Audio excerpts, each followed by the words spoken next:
Hello students, good morning. You are connected with RK Swaj for Mathematics 10 plus 2. Today we are going to discuss about the solution of the matrix continued in the solution of system of linear inequations और equations. यानी कि आज हम inequation की जगह equation को discuss करेंगे. यानी कि इनइक्वेशन और इक्वेशन में फर्क क्या होता है. इक्वेशन में तो इक्वल का साइन होता है और inequation less than greater than का साइन होता है. बट यहाँ पर क्या है, solution of system of linear equation. तो इक्वेशन में क्या होता है, इक्वल का sign. Using inverse of a matrix, inverse of a matrix है यूज करते हुए हम इसको सोल्व करना चाहेंगे. If A is a non singular matrix then X यानी कि जो मैट्रिक्स रहेगी वो is equal to A inverse into B is a unique solution of the matrix equation A X is equal to B. तो A matrix से कोई x भी कोई मैट्रिक्स है, बी कोई मैट्रिक्स है. अब इसकी बात करेंगे आगे चल के ए और एक्स भी किस टाइप से हैं, वो लीनियर इक्वेशन से बनेंगी. इक्वेशन इस तरीके से कहूंगा मैं, जैसे कि सपोज कीजिए 2x plus 3y is equal to 7, x minus 2y is equal to 1. हम यहाँ जो दो इक्वेशन आपको नजर आ रही है वहां से दो मैट्रिक्स लेट करके चलेंगे. मैट्रिक्स ए में तो x का कोफिशिएंट, y का कोफिशिएंट, ये सेकंड इक्वेशन के अंदर x का कोफिशिएंट, सेकंड इक्वेशन के अंदर y का कोफिशिएंट. ये जो रख दिए मैंने एक मैट्रिक्स के एलिमेंट बनाकर रख दिए, उसका नाम रख दिया a. और एक x मैट्रिक्स लिखेंगे हम, वहां पे क्या होगा, x और y इसके एलिमेंट रहेंगे, वो एक कोलन मैट्रिक्स में रखा जाएगा. और बी जो मैट्रिक्स जिसकी बात कर रहा हूं मैं वो भी colon matrix, but right side में जो इवेंट एलिमेंट है आपके सामने 7 और 1, उसके सहारे से बी मैट्रिक्स तैयार की जाएगी. तो वहीं से बनेगी अपने पास A X is equal to B और वहां पर पहुंच जाएंगे X is equal to A inverse B. अब उस तरीके से हम एक्स की वैल्यू निकाल लेंगे. एक्स में क्या चीज है, एक्स वाई यानी कि जो वेरिएबल उनकी वैल्यू हमें जो निकालनी है. तो एक तो ये करेंगे क्या, solution of system of linear equation using inverse of a matrix. यानी कि मैट्रिक्स का इनवर्स निकाल के, ए मैट्रिक्स का इनवर्स निकाल कर अगर बी से मल्टीप्लाई कर दो तो एक्स आ जाएगा. एक्स क्या चीज है, एक्स वाई उसके एलिमेंट है, यानी कि उनकी वैल्यू निकल जाएगी जो वेरिएबल हम लेकर चलेंगे इस इक्वेशन के अंदर. और दूसरा इस टॉपिक में हम डिस्कस करेंगे क्या चीज, कि वो कंसिस्टेंट है कि नहीं है.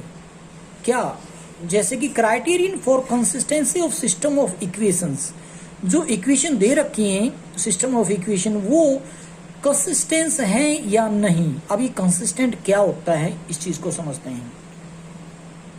सबसे पहले हम देखेंगे सिस्टम ऑफ इक्वेशन, यानी कि इनको जो आपको इक्वेशन नजर आ रही है इनको क्या बोलेंगे, सिस्टम ऑफ इक्वेशंस. तो उस सिस्टम ऑफ इक्वेशंस में हम जैसे कि ए का पता लगाएंगे, बी का पता लगाएंगे और एक्स का पता लगाएंगे. वो लगाने के बाद सबसे पहला काम किया जाएगा ए का डिटरमिनेंट्स निकालना. क्या करेंगे, ए का डिटरमिनेंट्स. जब ए का डिटरमिनेंट्स निकालोगे दो केस बनेंगे, या तो जीरो आएगा उसका रिजल्ट या जीरो नहीं आएगा. अगर मान लीजिए जीरो रिजल्ट नहीं आता है उस केस में then the system is consistent and solution is unique. यानी कि जो सिस्टम होगा, यानी कि एक्स वाई जेड जो आपको मिलेगी इक्वेशन जिन भी वेरिएबल में, उनका जो क्राइटेरियन की बात कर रहे थे, किसकी, सिस्टम ऑफ इक्वेशन की कंसिस्टेंसी की जो बात कर रहे थे, वो कंसिस्टेंट रहेगा. कब रहेगा, जब उसका कोई सॉल्यूशन हो जाए. चाहे वो अब सॉल्यूशन कैसे होगा, क्योंकि वो यूनिक सॉल्यूशन आएगा वहां पर. कब आएगा, जब उसके डिटरमिनेंट्स की वैल्यू जीरो नहीं आएगी. तो अभी भी आपने पिछले लेक्चर में आपने देखा होगा इनवर्स निकालने की बात चली थी. इनवर्स कैसे निकलता था वहां पे, एडजॉइंट ऑफ डिवाइडेड बाय, यानी कि एडजॉइंट ऑफ मैट्रिक्स से divided by determinants of matrix से. तो कहने का मतलब एडजॉइंट को हमने ए मैट्रिक्स के डिटरमिनेंट से डिवाइड किया था तो इनवर्स निकाला था. अगर ए मैट्रिक्स का डिटरमिनेंट ही जीरो आ जाए तो हम नहीं निकाल पाएंगे ना, क्योंकि नॉट डिफाइन हो जाएगा. बट वो जीरो नहीं आएगा तभी हम क्या करते थे, इन्वर्टिबल मैट्रिक्स बोलते थे. इसका मतलब उसका डिटरमिनेंट जीरो नहीं आता था, यानी कि नॉन सिंगुलर मैट्रिक्स होगी, तब क्या करेंगे हम, इनवर्स निकालते थे. तो आज कहने का मतलब क्या है, अगर वो डिटरमिनेंट जीरो नहीं आएगा तो जो यूनिक सॉल्यूशन रहेगा और वो कंसिस्टेंट बोल देंगे हम. सपोज कीजिए उसके डिटरमिनेंट की वैल्यू जीरो आ जाती है, जो कि सिंगुलर मैट्रिक्स बोली जा सकती है. वहां पे अगर जीरो आ जाती है डिटरमिनेंट्स की वैल्यू, तो उस केस में हम आगे बढ़ के एडजॉइंट ऑफ ए निकालेंगे. क्या निकालेंगे, एडजॉइंट ऑफ ए, और उसको मैट्रिक्स बी से मल्टीप्लाई करके देखेंगे। अब फिर दो केस बनेंगे, क्या बनेंगे, या तो उस adjoint of A dot B का रिजल्ट जीरो आएगा या फिर जीरो नहीं आएगा, या तो adjoint of A into B zero आएगा या फिर adjoint of A into B zero नहीं आएगा। अगर मान लीजिए adjoint of A into B zero नहीं आता है, द सिस्टम इज इनकंसिस्टेंट। क्या कह रहा हूं, अगर adjoint of A into B का रिजल्ट जीरो नहीं आता है तो क्या बोलूंगा, system is inconsistent and is it has no solution. तो इसका मतलब इसमें कोई सॉल्यूशन नहीं रहेगा, यानी कि एक्स वाई की वैल्यू या जेड है तो जेड की भी वैल्यू नहीं निकाल पाएंगे, उसको सोल्व नहीं कर पाएंगे इक्वेशंस को, तो वहां पर इनकंसिस्टेंट बोलेंगे। मान लीजिए adjoint of A into B zero आ जाता है मल्टीप्लाई करने के बाद result, then the system is, system किसको बोल रहा है ये, 2x + 3y = 7 जो मैंने एग्जांपल लिया था, यानी कि इक्वेशंस को। तो जो इक्वेशंस हैं उनके अंदर जो बात करते हो, system is consistent and there are infinite number of solution. तो सिस्टम जो रहेगा कंसिस्टेंट रहेगा और सॉल्यूशन कैसे निकलेंगे, इनफाइनाइटली निकलेंगे, मैनी सॉल्यूशन। अब यहां से एक बात देख रहे थे हम, कंसिस्टेंट की बात कर रहे थे, कंसिस्टेंट है या नहीं, कंसिस्टेंट या इनकंसिस्टेंट कह लो। तो हम इसको दोबारा से मैं क्या कहना चाहूंगा यहाँ पे, जिन भी इक्वेशंस के अंदर सॉल्यूशन आ जाए उसको बोलेंगे कंसिस्टेंट, और जिसमें सॉल्यूशन ना आए तो बोलेंगे इनकंसिस्टेंट। अब सॉल्यूशन आने के बारे में बात करते हैं तो दो तरीके से सॉल्यूशन आता है। अगर आप 10th के बेस पे भी बात करते तो linear equation in two variable आपने पढ़ा था, तो सॉल्यूशन के बारे में तीन बातें पढ़ते थे। क्या होता था, unique solution, many solution, no solution. आज भी वही बातें हैं, यूनिक सॉल्यूशन, मैनी सॉल्यूशन और no solution, unique solution, many solution और नो सॉल्यूशन। तो यहाँ पे एक निचोड़ निकाल दें हम, इसका सारांश क्या रहेगा, रिजल्ट यहाँ पर मैं बोल दूं, अगर सॉल्यूशन हो जाता है जो वो यूनिक हो या फिर मैनी सॉल्यूशन, उस केस में तो उनको कंसिस्टेंट बोलेंगे। देखो यहाँ पर सॉल्यूशन हुआ था, यूनिक सॉल्यूशन था, यहाँ पर इनफाइनाइटली मैनी सॉल्यूशन है। इसका मतलब सॉल्यूशन यहाँ भी हुआ है, यहाँ अनेक हुआ है, यहाँ पर एक हुआ है, यहाँ एक, यहाँ अनेक।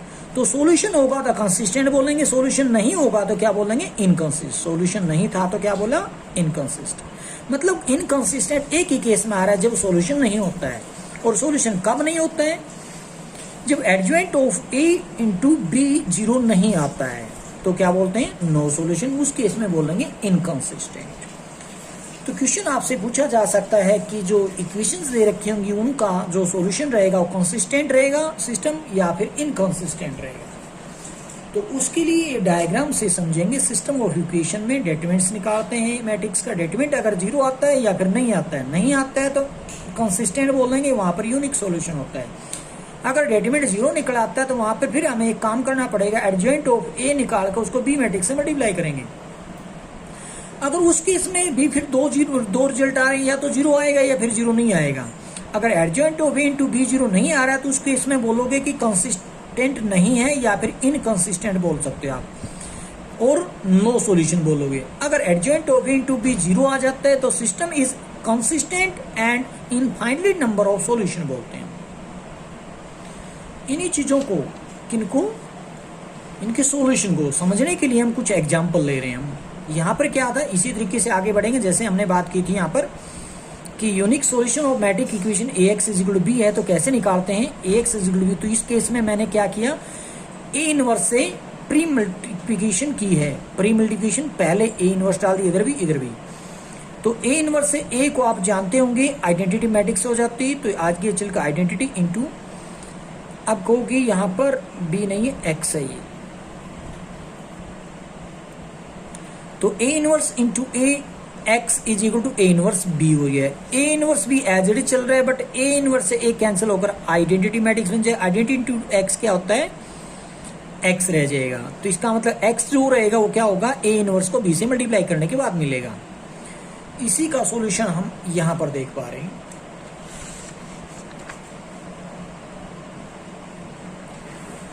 जैसे कि solve the system of equations 5x - 7y = 2, 7x - 5y = 3। अब ये आप इस चीज के बारे में सोच रहे होगे कि सोल्व ही करना है तो क्यों ना हम 10th के तरीके से सोल्व कर दें, जो भी 3 मेथड होते थे, cross multiplication, elimination and substitution. तो यहां पर मैं आपको बोलूंगा नहीं। क्यों? क्योंकि वहां एक्चुअल में पहली बात तो ये है कि इस तरीके का आपके सिलेबस में कोई भी आर्टिकल, कोई भी सिलेबस में पार्ट है ही नहीं। तो क्या होगा फिर यहां पे? इसमें आपने मैट्रिक्स का सहारा लेकर, उसका इनवर्स का सहारा लेकर ही सोल्व करना है, एक्स और वाई की वैल्यू निकालनी है। वो मैट्रिक्स का इनवर्स कैसे? अब वो इस चीज को यहां पर समझिए, मैं एग्जांपल ले रहा हूं। जैसे इक्वेशन आपको नजर आ रही है 5x - 7y = 2, 2x 7x - 5y = 3।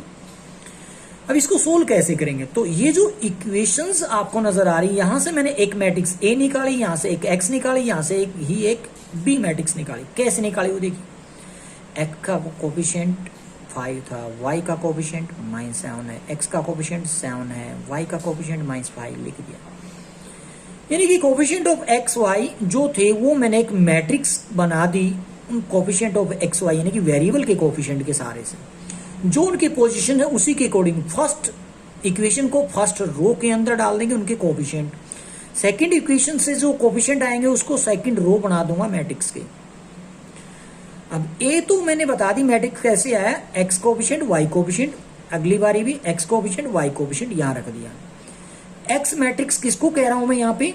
जिसमें जो वेरिएबल आपको नजर आ रहे हैं एक्स और वाई, बट ध्यान रखना इसमें कोलन मैट्रिक्स में रखने एक्स वाई, यहां समान नजर आते होंगे एक्स और वाई, यहां पर कैपिटल एक्स मैट्रिक्स को रिप्रेजेंट करता है, स्मॉल एक्स उसके एलिमेंट को रिप्रेजेंट कर रहा है, एंड मैट्रिक्स भी रिप्रेजेंट 2 3 जो इसके एलिमेंट कोलन मैट्रिक्स में आ रहे हैं वो कहां से लिए मैंने? राइट साइड है इक्वेशन के अंदर जो भी न्यूमेरिकल वो लिख दिया मैंने मैट्रिक्स बी कोलन मैट्रिक्स के अंदर।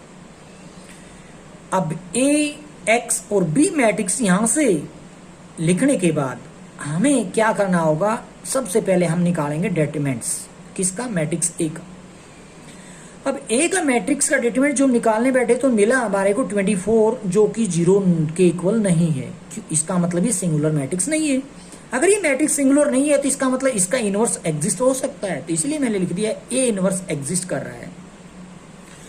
अब ए इनवर्स निकालेंगे फिर एग्जिस्ट कर रहा है तो कैसे निकालेंगे? तो सबसे पहले लिखूंगा we know that ax = b। अगर मैं a को x के साथ मल्टीप्लाई कर दूं, जो आपके सामने ये a मैट्रिक्स नजर आ रही है, इस मैट्रिक्स x से आप मल्टीप्लाई करते हैं तो वापसी में यही बन जाएगा। क्या बन जाएगा? 5x - 7 और 7x - 5 इसके एलिमेंट बन जाएगा, और इक्वल टू b रख देंगे, यानी कि 2 3 रख देंगे। तो वापसी में आप देखोगे इक्वेशन तैयार हो जाएंगे अगर इनकी वैल्यू आप रखते हो। कहने का मतलब इन इक्वेशन को ही, जो इक्वेशन आपको नजर आए, इन्हीं को आपने ax = b की फॉर्म में लिख सकते हो। उसके बाद a इनवर्स से मल्टीप्लाई कर दिया, जिसको प्री मल्टीप्लिकेशन बोलूंगा इनवर्स से बोथ साइड। तो a inverse ax = a inverse b, a inverse x cancel होकर x बचेगा इधर, a inverse b as it is रह जाएगा। अब x कैसे निकलेगा? a इनवर्स को b से मल्टीप्लाई करने पर निकलेगा। कहने का मतलब a इनवर्स की जरूरत रहेगी हमारे को यहाँ पे। अब ए इनवर्स कैसे निकलता है ये चीज हम लास्ट लेक्चर में भी डिस्कस कर चुके हैं, बट दोबारा से भी बता रहा हूं मैं। सबसे पहले मैट्रिक्स एक जो आपको नजर आए उसके कोफैक्टर निकालूंगा मैं। तो इन डेटरमिनेंट्स के अंदर जो इनके कोफैक्टर मैंने निकाले a11, a12, a21, a22। तो a11 फर्स्ट कॉलम को डिलीट करने के बाद -5 मिला है, तो इसलिए मैंने -5 लिख दिया। इसी तरीके से आप इस टॉपिक को पहले भी पढ़ चुके हैं। तो इनके कोफैक्टर निकालने के बाद सीक्वेंस में रख दो, उसका ट्रांसपोज कर दो। तो मैंने सीधा ही ट्रांसपोज के अकॉर्डिंग लिख दिया। जैसे कि मैंने रो में लिखना था -5 - 7, बट मैंने कॉलम में लिख दिया -5 - 7। ये सेकंड रो आनी थी, यानी कि 2 1 2 2 को, तो 7 5 को मैंने सेकंड कॉलम बना दिया। तो मैंने एक काम पहले ही कर दिया, क्या? ट्रांसपोज। तो इस बात पर ध्यान देना। अब ए इनवर्स के लिए फार्मूला क्या होता है? ए इनवर्स होता है adjoint of A divided by determinant of A. तो एडजॉइंट ऑफ ए ये आ चुका है, इसको डिवाइड कर दूंगा किस चीज से? इसके डेटरमिनेंट से। डेटरमिनेंट क्या था? 24, बाहर लिख दिया 1/24 इंटू मैट्रिक्स जो आपको नजर आ रही है वो एडजॉइंट ऑफ ए है। अब इनवर्स निकल चुका है। ए का इनवर्स आने के बाद यहां पर हम देख पा रहे थे ए के इनवर्स को अगर बी से मल्टीप्लाई कर दो तो एक्स की वैल्यू आ जाती है। तो वही आगे बढ़ रहे हैं हम। ए की X is equal to A inverse B, यानी कि पहले तो ए इनवर्स लिखे फिर बी लिख दिया मैंने इनटू। अब इन दोनों की मल्टीप्लाई 1/24 बाहर ही पड़ा रहेगा। अब इसकी मल्टीप्लिकेशन कैसे रहेगी, फर्स्ट रो फर्स्ट कॉलम जो पहला पैटर्न था वही है, मल्टीप्लिकेशन कोई नया रूल नहीं है।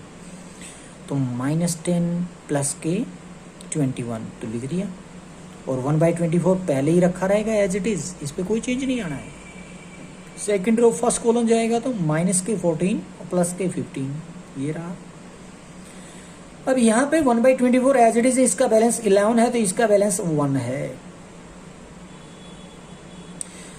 ये क्या आ गया, अब 24 को अंदर भेज दोगे तो x है ये, बट x एक्चुअल में एक मैट्रिक्स थी अपने पास, तो x y जिसके एलिमेंट थे, मैंने x मैट्रिक्स को रख दिया एलिमेंट के साथ। और इधर राइट साइड पे जो रिजल्ट बना 11/24 1/24 था।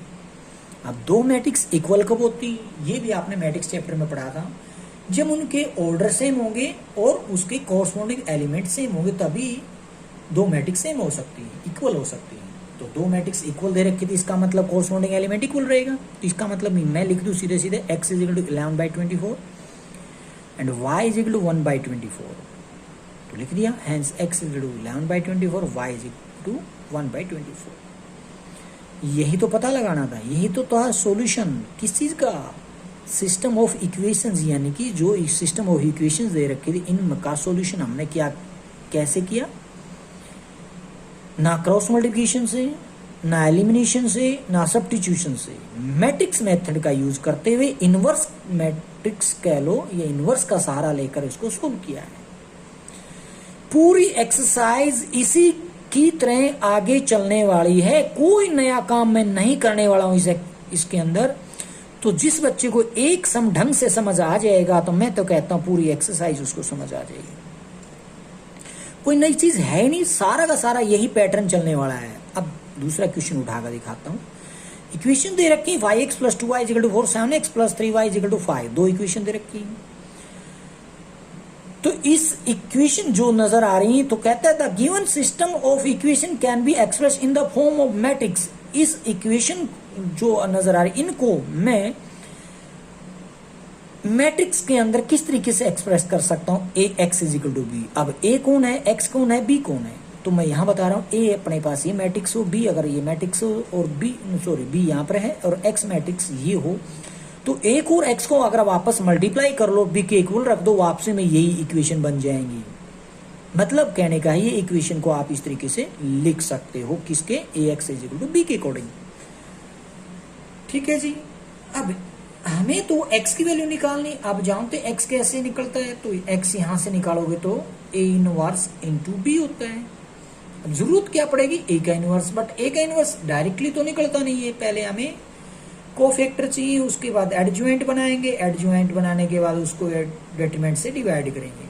तो सबसे पहले मैं डेटरमिनेंट्स निकालता हूँ, किसका, मैट्रिक्स a का, क्योंकि इनवर्स भी तो a का निकालने जा रहे हैं ना। तो ए मैट्रिक्स का डेटरमिनेंट जो निकाला हमने क्या, 5 3 जा 15 -7 2 जा 14, जो कि 1 आ रहा है, 0 नहीं है, 0 के इक्वल नहीं है। तो इसका मतलब क्या है, ए इज इनवर्टिबल मैट्रिक्स, मतलब ए का इनवर्स निकाला जा सकता है। अब ए का इनवर्स निकाला जा सकता है तो कैसे निकालेंगे, एडज्वाइंट चाहिए, उसको डेटरमिनेंट से डिवाइड करना। अब एडज्वाइंट कैसे निकालते हैं, कोफैक्टर का सहारा लेते हैं, कोफैक्टर आगे चल के निकालते हैं हम।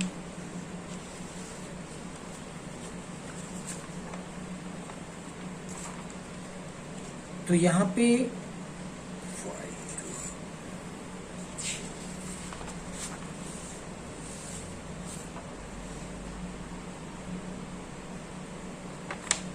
इधर ही सोल्व करके दिखा रहा हूं मैं फिर इसको, तो नहीं है,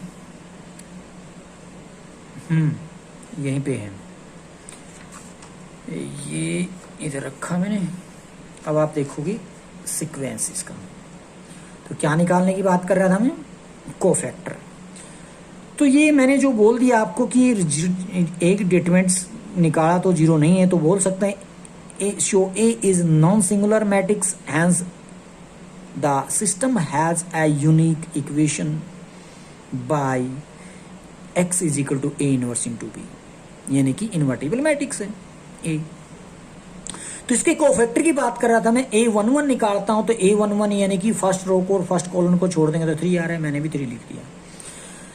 और A12 ये है तो फर्स्ट रो को और सेकंड कॉलम को छोड़ने पर 7 आ रहा है, बट माइनस का साइन लगाऊंगा मैं। क्यों लगाया माइनस का साइन, आप जानते हैं इसकी पोजीशन 1 और 2, हम -1 की पावर 1 + 2 रखेंगे तो -1 की पावर 3 क्या होगी, ओड होगी, ओड है तो -1 रह जाएगा, इसलिए 7 का -7 लिख दिया। अब A21 second row first column को डिलीट करता हूं तो 2 रह जाता है, बट इसको -2 रखूंगा। क्यों रखूंगा, क्योंकि आप देख पा रहे हैं -1 की जो पावर है वो इसके पोजीशन के अकॉर्डिंग 2 + 1 जाएगी, जो कि ओड रहेगा तो 2 को नेगेटिव लिखना पड़ेगा। अब सेकंड रो सेकंड कॉलम में 3, इसको सेकंड रो को और सेकंड कॉलम को डिलीट कर दे तो 5 बचता है, तो 5 हमने लिख दिया इसका कोफैक्टर। अब इनको अरेंज कर दो सीक्वेंस वाइज, उसका कर दो ट्रांसपोज, तो क्या आ जाएगा, adjoint of A. Adjoint of A निकलने के बाद ए इनवर्स निकालने में हमें डिटरमिनेंट की जरूरत पड़ेगी। डिटरमिनेंट हम पहले निकाल बैठे हैं, तो adjoint of A divided by determinant of A, तो डिटरमिनेंट हमारे पास 1 था, 1/1 लिखने की जरूरत क्या है, तो सीधा सीधा यही मैट्रिक्स रह जाएगी जो हमारे एडज्वाइंट निकला था। क्या है, 3 - 2 - 7 5, वही का वही मैंने लिख दिया इनवर्स। हमारा मकसद इनवर्स निकालना नहीं था, हमारा मकसद तो एक्स वाई की वैल्यू निकालना था। वो कैसे निकलेगी, एक्स मैट्रिक्स को मैं लिख सकता हूँ ए इनवर्स इंटू बी, तो यहाँ ए इनवर्स की वैल्यू रख दी, यहाँ बी मैट्रिक्स की एलिमेंट रख दी। अब इन दोनों मैट्रिक्स को मल्टीप्लाई करूंगा तो एक नई मैट्रिक्स बन के आएगी मेरे सामने। तो फर्स्ट रो फर्स्ट कॉलम ये मिला, सेकंड रो फर्स्ट कॉलम ये मिला, इसकी कैलकुलेशन 2 और -3 एलिमेंट मिल रहे हैं। तो यहाँ 2 मैट्रिक्स इक्वल नजर आ रही हैं आपको। 2 मैट्रिक्स इक्वल कब होती हैं, जब उनके कॉरस्पॉन्डिंग एलिमेंट इक्वल हों। तो x = 2 आ जाएगा, y = -3 आ जाएगा, लिख दिया। नेक्स्ट देखिए, फिर से इक्वेशन आपको नजर आ रही है, 2x - y = -2, 3x + 4y = 3। दोनों इक्वेशन को सोल्व करना है, मतलब x y की वैल्यू निकालनी है। अब ये x y की वैल्यू कैसे निकलेगी, तो बात वही है, मैट्रिक्स मेथड का यूज करेंगे, कोई और मेथड यूज नहीं कर पाएंगे हम यहाँ। वैसे तो क्वेश्चन के ऊपर लिख दिया जाता है, ना भी लिखे तो भी आपके बार बार मैं कह रहा हूं डायरेक्टली आपने सोल्व नहीं करना है। अब इसी में से मैं मैट्रिक्स ए बना रहा हूं, एक्स बना रहा हूं, बी बना रहा हूं। तो ए के अंदर 2 - 1 3 4 ये एलिमेंट रख दिए, एक्स के अंदर X Y element column matrix बन जाएगी, और बी मैट्रिक्स भी कॉलम मैट्रिक्स -2 3 एलिमेंट के साथ। अब ए इनवर्स निकलेगा कैसे, इन्वर्टिबल मैट्रिक्स होगी, तो उसके लिए हमें क्या करना पड़ेगा, पहले तो डिटरमिनेंट्स निकालना पड़ेगा। तो डिटरमिनेंट्स की वैल्यू क्या आ रही है, 8 + 3 11, जो कि 0 के इक्वल नहीं है। डिटरमिनेंट्स की वैल्यू यानी कि जो एडज्वाइंट जिसकी बात कर रहे हैं वो निकालेंगे, तो उससे पहले भी हमें निकाल लिया होगा क्या, डिटरमिनेंट्स।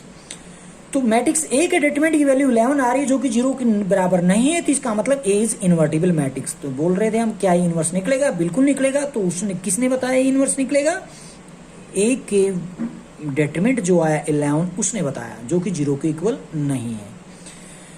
तो इनवर्स निकालेंगे कैसे, तो सबसे पहले एक्स की वैल्यू जो निकालनी है, एक्स कैसे निकलता है, ए इनवर्स को भी से मल्टीप्लाई। तो इनवर्स निकालने के लिए वही पैटर्न अप्लाई कर लो, क्या, सबसे पहले कोफैक्टर निकालो, फिर ए इनवर्स निकालो। क्या होता है इनवर्स, जो एडज्वाइंट आपके पास आएगा, एडज्वाइंट को आप डिवाइड कर दोगे किस चीज से, डिटरमिनेंट ऑफ मैट्रिक्स ए, जो कि 11 था।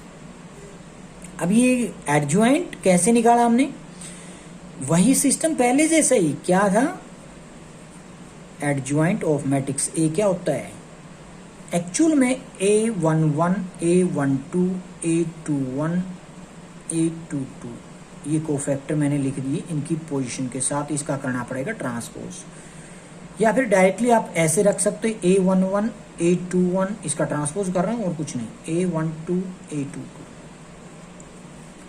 तो मैंने भी डायरेक्टली लिख दिया एडज्वाइंट, और सीधा ही निकाल दिया मैंने इनवर्स। क्या कर दिया, इस एडज्वाइंट को मैंने डिवाइड कर दिया किससे, डिटरमिनेंट ऑफ ए यानी कि 11 से। बट एडज्वाइंट आपको नजर आएगा कैसे निकाला मैंने, A11 की वैल्यू कौन है, 4 है, A21 की वैल्यू कौन है, A21 की 1 है, A12 की वैल्यू कौन है, A12 की वैल्यू -3 है, और A22 की वैल्यू कौन है 2 है, तो देखोगे एडजॉइंट अपने पास ही आ चुका है, तो एडजॉइंट 4 1 माइनस 3 2 के साथ ही तो बन रहा है।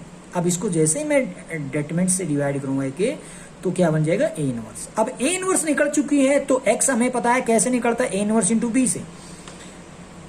अब A इनवर्स की वैल्यू डाल दी मैंने 1/11 इंटू 4 1 माइनस 3 2 के साथ एक मैट्रिक्स है 2/2 इंटू मैट्रिक्स भी जो कि 2/1 के ऑर्डर के साथ एक कॉलम मैट्रिक्स है -2 और 3 जिसके एलिमेंट है। दोनों मैट्रिक्स की मल्टीप्लिकेशन करूंगा, जो आएगा उसको 11 से डिवाइड कर दूंगा। तो मैट्रिक्स की मल्टीप्लिकेशन मैंने यहाँ कर ली, फर्स्ट और फर्स्ट कॉलम जो कि ये बना, सेकंड और फर्स्ट कॉलम ये 6 + 6 बना। तो -5 और 12 इसके एलिमेंट है, 11 से डिवाइड करोगे -5/11 12/11। x की वैल्यू क्या आ रही है -5/11 और y की वैल्यू क्या आ रही है +12/11। यही आपका आंसर रह जाएगा सॉल्यूशन।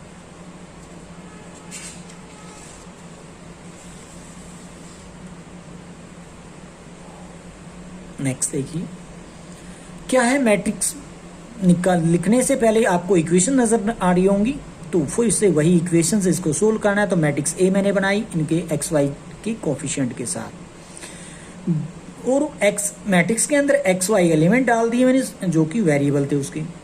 बी मैट्रिक्स में राइट साइड में जो इसके इक्वेशंस के नजर आ रहे हैं -4 7 उसको एज ए एलिमेंट मानते हुए कॉलम मैट्रिक्स बना दी मैंने बी। ये लेट करने के बाद सबसे पहले ए का डेटर्मिनेंट्स निकालता हूं जो कि 41 आ रहा है, जो कि 0 नहीं है तो इन्वर्टिबल है। इन्वर्टिबल है तो इसका मतलब एक्स निकाला जा सकता है ए इनवर्स इंटू बी से निकालते हैं हम। तो को फैक्टर निकालते हैं मैट्रिक्स से कि वो कैसे होंगे A11 A12 A21 A22 जो कि निकल चुके। एडजॉइंट निकालेंगे, उसका एडजॉइंट निकालने के बाद आप ए इनवर्स निकालते हो। ए इनवर्स के लिए फार्मूला बनता है ये, तो एडजॉइंट ऑफ ए को ए के डेटर्मिनेंट से डिवाइड कर दिया जाएगा, तो जो कि 41 से डिवाइड कर दूंगा इसको। अब करूंगा नहीं एक्चुअल में, रख दूंगा। तो x क्या था ए इनवर्स इंटू बी था, तो x की वैल्यू डाल दी, एक्स वाई एलिमेंट है, ए इनवर्स की वैल्यू यहाँ से उठाकर रख दी यहाँ पर, इंटू बी की वैल्यू मैट्रिक्स यहाँ से उठाकर यहाँ दोनों की मल्टीप्लिकेशन करूंगा, ये आ रही होगी 41 से डिवाइड करने के बाद 1 1 एलिमेंट, तो x की वैल्यू भी 1 है और y की वैल्यू भी 1 है, तो x1 y1। नेक्स्ट फिर से वही बिल्कुल 2/2 की मैट्रिक्स बनने वाली, इसमें भी उसी तरीके से 2 वेरिएबल है x और y, तो इसके साथ मैट्रिक्स a बनाई, x बनाई, b बनाई। सबसे पहले एक मैट्रिक्स का डिटरमिनेंट निकालोगे, वो चेक करोगे 0 के बराबर है या नहीं है, तो 0 नहीं था, -11 था, इसलिए इसके कोफैक्टर भी मैंने निकाल लिए। एडजॉइंट निकाला, एडजॉइंट निकालने के बाद ए इनवर्स निकाल दिया। क्या होता है एडजॉइंट को डिटरमिनेंट से डिवाइड करना। अब x क्या होता है ए इनवर्स इंटू बी होता है, ये ए इनवर्स है, इंटू बी से मल्टीप्लाई करोगे तो मैट्रिक्स जो बनेगी आएगी आपकी इस तरीके से 3 और -1 के एलिमेंट के साथ बनेंगे। x मैट्रिक्स के एलिमेंट x y थी, कंपैरिजन करेंगे तो x की वैल्यू 3 y की वैल्यू -1 है। That is the solution. अब सेकंड सम में देखोगे solve the following system of equation by matrix method लिखा गया है, तो मैं बार बार कह रहा हूं, ना भी लिखेगा तो भी ऐसे ही करना था आपने। और इफ कंसिस्टेंट, अगर वो कंसिस्टेंट है तो ही सॉल्यूशन कीजिए, अगर कंसिस्टेंट नहीं है तो मत करिए, ठीक है। तो मैं तो दोनों चीजों में करके दिखाऊंगा, आपको बोला गया वैसे कंसिस्ट है, तो आप कंसिस्ट कैसे पता लगाते हो वो पहले मैं बता दूंगा। तो कंसिस्टेंट मैंने पीछे भी बात की थी, सबसे पहले आर्टिकल में क्या था कि सबसे पहले ए के मैट्रिक्स का डेटर्मिनेंट्स निकालते हैं, अगर वो 0 आ जाता है तो आगे बढ़ जाएंगे, 0 नहीं आता है तो वहीं पर एक फैसला ले लिया जाएगा कि if determinant of A not equal to 0 then system has unique solution, यानी कि कंसिस्टेंट। और कंसिस्टेंट आगे भी चल के भी बताया था मैंने, क्या जब डेटर्मिनेंट ऑफ ए 0 आ जाता है तो वहां पर एडजॉइंट ऑफ ए को मैट्रिक्स बी से मल्टीप्लाई करके देखते हैं, अगर उसका रिजल्ट 0 आता है तो उस केस में आप कंसिस्टेंट बोल लेंगे, 0 नहीं आता तो इनकंसिस्टेंट बोल लेंगे। इस तरीके से मैंने समझाया था, तो कहने का मतलब उसी को मैं फॉलो करूंगा। तो वहीं से पिछले क्वेश्चन की तरह ही पैटर्न में काम कर रहा हूँ। ए मैट्रिक्स इनके कोफिशिएंट एक्स वाई के लिखे मैंने, एक्स मैट्रिक्स में जो वेरिएबल है वो लिख दी कॉलन मैट्रिक्स में, बी मैट्रिक्स में राइट साइड में जो 5 और 2 एज ए एलिमेंट उठाकर कॉलन मैट्रिक्स बना दिया। अब ए मैट्रिक्स का डिटरमिनेंट निकालता हूं जो कि 0 आ रहा है। अब 0 आने के बाद इन्वर्टिबल मैट्रिक्स नहीं, ये तो श्योर है, तो लिख दिया मैंने A is a singular matrix, thus there are following two possibility। अगर सिंगुलर मैट्रिक्स है और हम कंसिस्टेंट इनकंसिस्टेंट की बात कर रहे हैं तो 2 केस आएंगे वहां पर। पहला केस क्या है, adjoint of A into B, अगर 0 नहीं आता है, अगर 0 आता है तो 2 केस हो जाएंगे। जीरो नहीं आता है तो then the given system is inconsistent and has no solution. ये कंसिस्टेंट नहीं है, नॉट कंसिस्टेंट भी लिख सकते हो, इनकंसिस्टेंट भी लिख सकते हो, और उसका सॉल्यूशन नहीं रहेगा क्योंकि उसने तो सॉल्यूशन मांग रखा है। तो सबसे पहले एडजॉइंट ए निकालेंगे, उसको बी से मल्टीप्लाई करके देखेंगे। अगर वो जीरो आ जाएगा तो क्या करेंगे, then the given system is consistent and infinite number of solution. तो इसके अंदर क्या करूंगा मैं, सबसे पहले कोफैक्टर निकालता हूं, उसके लिए एडजॉइंट निकाला। एडजॉइंट ऑफ ए को बी मैट्रिक्स से मल्टीप्लाई करके देखा, वो जीरो नहीं आया। जीरो नहीं आया है, जीरो के इक्वल नहीं आया, जीरो के इक्वल नहीं आया तो क्या बोलूंगा, इनकंसिस्टेंट बोलूंगा। तो इसका मतलब नो सॉल्यूशन है, तो इसीलिए लिख दिया मैंने। Hence the given system of equation is inconsistent, has no solution.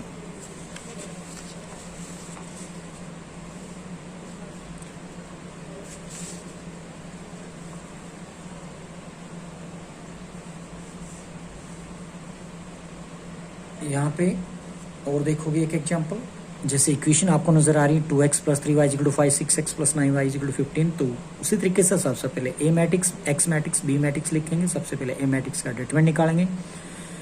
Zero आता है या नहीं आता है, जीरो आ रहा है तो इसका मतलब आगे बढ़ना पड़ेगा। अगर जीरो नहीं आता तो वहीं पे यूनिक सॉल्यूशन बोल के हम उसको सोल्व कर देते, पिछले क्वेश्चन की तरह, जो पहले क्वेश्चन में जो होते थे उसी तरीके से। अब जीरो आ गया है तो बोलेंगे ए इज ए सिंगुलर मैट्रिक्स। अगर सिंगुलर मैट्रिक्स है तो हमने क्या करना पड़ेगा, पहले एडजॉइंट निकालना पड़ेगा। एडजॉइंट के लिए कोफैक्टर निकाले मैंने, फिर एडजॉइंट निकाला और एडजॉइंट ऑफ ए को बी मैट्रिक्स से मल्टीप्लाई कर दूंगा। वहां पर देखूंगा जीरो आ रहा है कि नहीं आता है। जीरो नहीं आया या आया, वो दो केस में से मेरे पास क्या मिला, जीरो आ रहा है। अब जीरो आ रहा है तो बोलेंगे given system is consistent, consistent रहेगा and has infinite number of solution. अब इनफाइनाइट सॉल्यूशन तो है बट बहुत सारे हैं, तो उसके लिए कैसे सोल्व करेंगे, तो ये दूसरी टाइप यहां पर आ रही है। तो यहां पर किसी भी एक वेरिएबल को लेट कर लिया जाता है, एक्स वाई जेड के अंदर जो भी रहेंगे अपने पास, आगे चल के 3 वेरिएबल में भी आएगा, तो वहां पर जेड को भी पुट कर सकते थे। मैंने आपकी बार यहां पर वाई को पुट कर लिया, आप एक्स को भी कर सकते, कोई मतलब नहीं इस चीज से। तो मैंने y को लेट कर लिया कि मान लिया कि y की वैल्यू k है। देन द फर्स्ट इक्वेशन, तो फर्स्ट इक्वेशन में मैंने y की वैल्यू पुट कर दी k, तो वहां से x की वैल्यू निकल के आएगी 5 - 3k/2। अब इस x की वैल्यू को मैं पुट कर दूंगा कहां पर, putting this value of x and y in second equation, जो कि सेकंड इक्वेशन में x की वैल्यू तो अभी निकाली, y की वैल्यू मैंने लेट की थी कि दोनों इक्वेशन को पुट करके देख लूंगा। अगर वो सेटिस्फाई करती है तो बोल दूंगा इनफाइनाइट नंबर ऑफ सॉल्यूशन। तो देखिएगा मैंने जैसे ही सेकंड इक्वेशन में वैल्यू डाल दी, 6 × x की वैल्यू प्लस 9 × y की वैल्यू के लेट की थी, तो दोनों को मैं सोल्व करता हूं। इधर से 15 = 15 आता है, विच इज ट्रू है। तो hence the given system has infinitely many solution by x = this and y = k। क्योंकि k is any scalar, k क्या है यहाँ पर, कोई भी एक स्केलर है। अब जैसे जैसे एक स्केलर की वैल्यू बदलती जाएगी, x और y की वैल्यू भी बदलती जाएगी, इसलिए तो मैं कह रहा हूं many solution, infinitely many solution. Thank you.